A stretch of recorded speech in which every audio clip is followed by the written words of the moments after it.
First Army family. On behalf of General James and the command team, I say, hey, I'm here today to bring some light to a darker time in our history.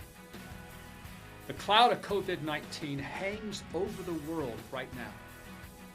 It's threatening to darken the skies above us, invade the air around us, and infiltrate the ground below us. Normally, people will flee for cover, freeze in place, or fight the threat. Our First Army family is a bit different than the norm.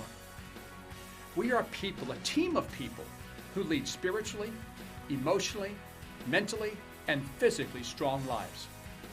One of the hallmark pieces of our First Army family is this connection. Your First Army Chaplain section strives to assist in balancing out the aspects of fitness of which General James speaks. We want all of our family to be strong spiritually, to have the kind of fitness that others long to have. To that end, your Chaplain section, Sergeant Major Lovelace, Chaplains Livingston, Steenberg, Honkin, and Willer, Sergeants Smith and Bowler, and myself are developing some virtual programs to assist in keeping our First Army family and your homebound family together. Wouldn't it be great to be able to grow together as a family during this time?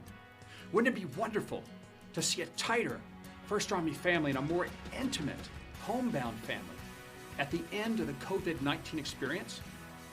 Wouldn't you be excited to see your relationship with your spouse, loved one, child or children, extended family become closer, more tightly knit? We believe that when we begin something like this with the end in mind, it can happen.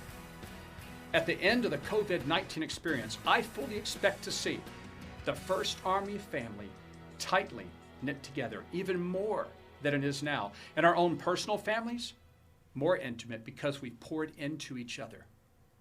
My scripture says that we should, with all humility and gentleness, with patience, bear with one another in love. This can be difficult at times. Many of our First Army family are teleworking, and they're spending a lot more time with immediate family members, more than we're accustomed to. The requirement to work from home for hours and hours on end, ignore the children clamoring for attention, dismiss the spouse who wonders why you're not spending quality time since you're at home. And so many more items just spring up. You know, guilt can plague the teleworker who hears the complaints of children and spouse. Regret, anger, frustration, and other negative emotions or thoughts flare up. However, listen to this. With all humility, gentleness, patience, bear with one another in love. Remember, for those who have family at home, you love them, and they love you. I also remember that I can't do all things by myself. I can do them through the one who gives me strength. For those of you who do not know, I had knee surgeries in December and January. Decades of army life, sports, and just life took its toll on my body. I did the left knee in December, and then in January I did the right knee. And then 1 week after the right knee was done, I took a head-first fall down 12 steps and severed the tendons below my knees, both of them. I have been no weight bearing, no walking, no driving, and my wife and I have been practicing social distancing since January 29th, so if you need help, we're good at it now. The possibility existed for me to literally dive into self-pity, sadness, despair. However, that's not who God made me to be. God made me to remember who I am in Him. My spiritual fitness does not rely on how I feel or what I think of an issue. I am fit because He makes me fit. My knees may wobble like a toddler learning to walk, and I gotta tell you, they do right now. I may have been laid up, legs straight out in a wheelchair, and totally dependent on my wife for everything, and I was. I may have wanted to cry, woe is me, yet I did not.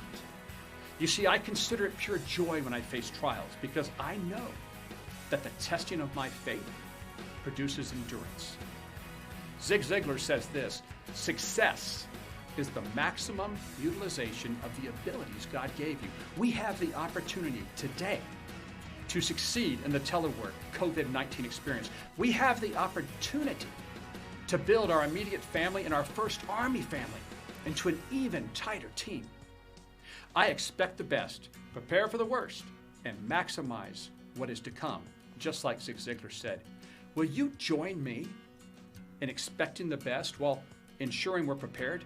Will you join me in maximizing the time we have to benefit spiritual, emotional, mental, and physical growth? Will you walk with me, although I walk like a toddler these days, to a more fit team of Army professionals who at the end of the day ensure our force is ready? I think you will, my family. You see, we're Task Force D. We are first indeed. We are a family. And may God bless you and keep you. May He make His face to shine upon you. And may God hold you daily in His hands and care for you, even as you care for others.